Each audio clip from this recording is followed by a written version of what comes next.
4 જ દિવસ થઈ ગયા. 14 તારીખથી મેં જાહેરાત પેપરમાં વાંચ્યા. પછી મને એમ થઈ ગયું કે આ તંદુરસ્તી માટે બેસ્ટ વે છે ને પાછું બિલકુલ ફ્રી ઓફ છે. ચાલો આમાં જરા આપણે રસ લઈએ. રજીસ્ટ્રેશન કરાવ્યું, રૂબરૂ આવ્યા. 4 જ દિવસ થઈ ગયા. શરૂઆતમાં પહેલા દિવસે મારું ડાયાબિટીસ પેલા ડૉક્ટરોની પેનલ આવી હતી. બીજો તમારો સ્ટાફ પણ ઘણો બધો હતો.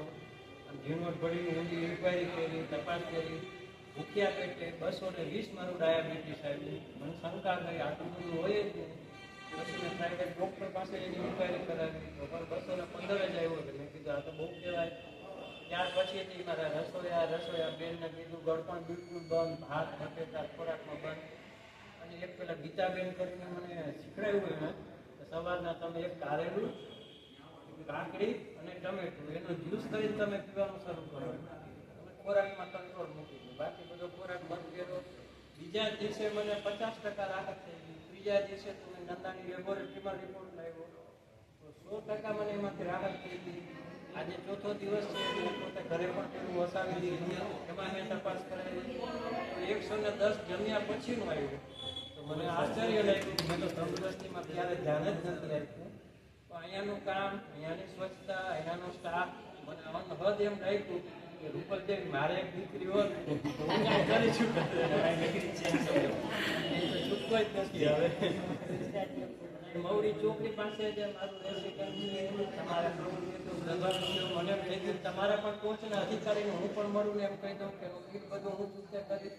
મારા બંગલામાં પણ આવી જ કાંઈક પ્રવૃત્તિઓ કરો તમે.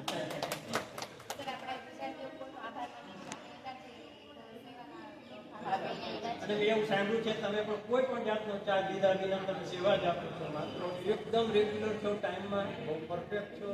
આમાં તો કેટલા બધા સુકાઈ ગયેલા મારા જેવા ઝાડ જ છે. કોઈ સંજોગોમાં વળાંક નથી પણ એને એવા બધી રીત રિવાજ અને રહેણીકરણીથી સમજાવો છો જેથી કરીને એ લોકો પણ પ્રફુલ્લ થાય છે. સંખ્યા વધતી જાય છે. સાહેબોનો પણ ઘણો સહકાર છે. દીપકભાઈનું પણ રિઝલ્ટ ગઈકાલે મેં જોયું અને ગયું એની સિસ્ટમે ગઈ. આજે પણ એ પ્રયોગ મારા આશ્રમમાં કરવાના છીએ. આપ કોઈ સંદેશ આપવા માંગો છો? ડાયાબિટીસના સંદેશ માટે ખોરાકમાં એક કંટ્રોલ રાખજો.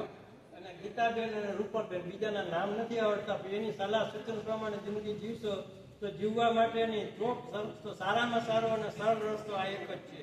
ડોક્ટરો તો લાખો રૂપિયા લઈ લે છે. મેં તો કેટલા બગાડતો દેશ વિદેશમાં. પણ આ લોકોની સિસ્ટમ જોયા પછી મને તો આમ અદભુત લાગી ગયું. ગજબ કહેવાય. આવી બુક મને પહેલા દિવસે મળી છે. બરાબર હું સ્ટડી કરું છું.